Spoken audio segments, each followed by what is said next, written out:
All right, so distance learning by design, also named Surviving Your BBQ Sauce Moment. It'll make more sense here in just a minute. So we are here to help you through the async world. We're going to do that by modeling async. You can imagine you can't pull off async without some level of risk taking, and so I will model that by risking a lot. I will reveal a personal detail about myself. Here we go. I like barbecue. I like to barbecue anyway. I know for many of you this doesn't seem like a big deal, but I'll remind you that I am the person that introduced himself to staff by saying, "Hello, my name is Jeff. Don't call me Jeff." And then I sat down. What you guys don't know is I really was proud of that moment because I said hello. It's outside my nature. I don't share. So I like barbecue. And then I know here's the problem. It's just going to start. And I know, like, I'll cut it off with the past. Like, I know you have a Traeger and you think it's smoking meat, but it's actually not. It's like Postmates at best. It's like, it's cheating. I like to smoke meat. I made my own smoker out of a propane tank. I take it incredibly seriously. I'm a weirdo, as one is. And so, here we go with those personal details. My barbecue sauce moment starts like this, with this picture right here. It's where my year really begins. So, like I said, I enjoyed barbecuing and I take it rather seriously. And so I was sitting around last Monday, as one does, and I had a fantasy football draft on Sunday, and I had this idea that I was going to make a rack of ribs for everybody in my draft and then send them off Saturday night to be delivered on Sunday. So with that, because again, I'm a barbecue weirdo, I was looking online at Central Barbecue. It's in Memphis, Tennessee, often referred to as one of the best barbecue places in the country. I tend to think Franklin's is a little better. You probably have a place you like, but here we go. So I was looking at barbecue sauce. Now, again, I'm a barbecue weirdo, and like, to be totally honest, if you have to put sauce on the meat that you spent 12 hours cooking, you didn't do a very good job. But I was going to swallow my pride and order barbecue sauce from Central Barbecue.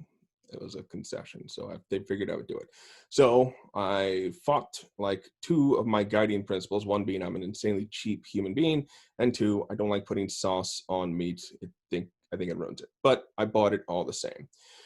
And so the picture that you see now, or maybe you don't, I don't know if I took it off the screen or not, is me sitting in my kitchen on Wednesday looking down at that sauce. And the one thought I had was, who the fuck is this for? The person who was excited about ordering barbecue sauce and barbecuing for his friends for fantasy football, that person had experienced a lot between Monday and Wednesday of last week.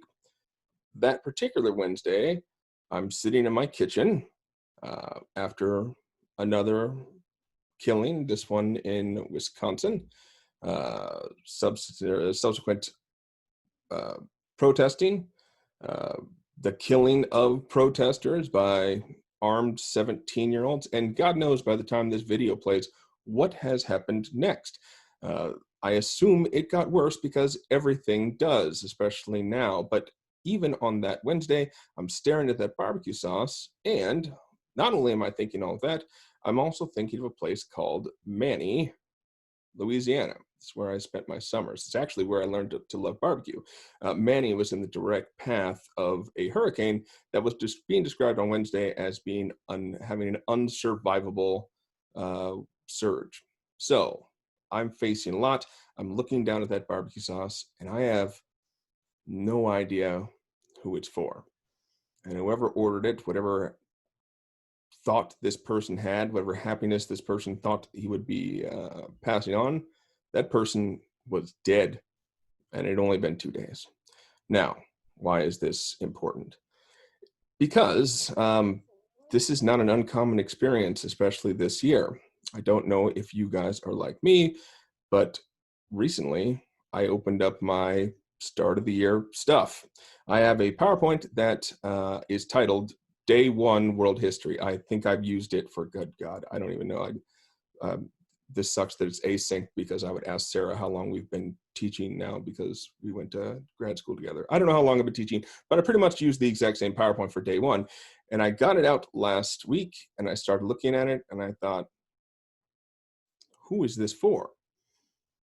The students that I had used this before, like, they don't count. This group that we're seeing this fall, the ones that are walking in through the door in a couple, I guess, into the door of whatever room they have their computer in, this doesn't work for them. And I mean, like, in the biggest way, not just because we're teaching online, but because it doesn't meet the moment of today, of right now.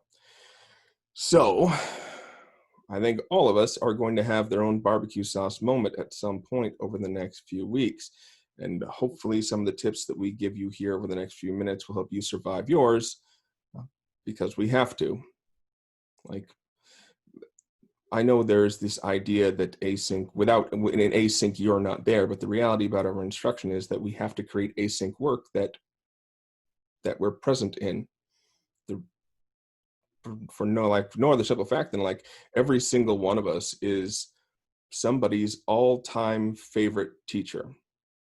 They can't stop bragging about you. They argue with other people who say you suck. Like, they need us. And believe it or not, in all of this that's going on, if we do our jobs right, that pattern will continue. Kids will like us because we do our jobs well and we care. And they'll pick up on that even if we're not in the room. So, welcome to asynchronous instruction. Here we go.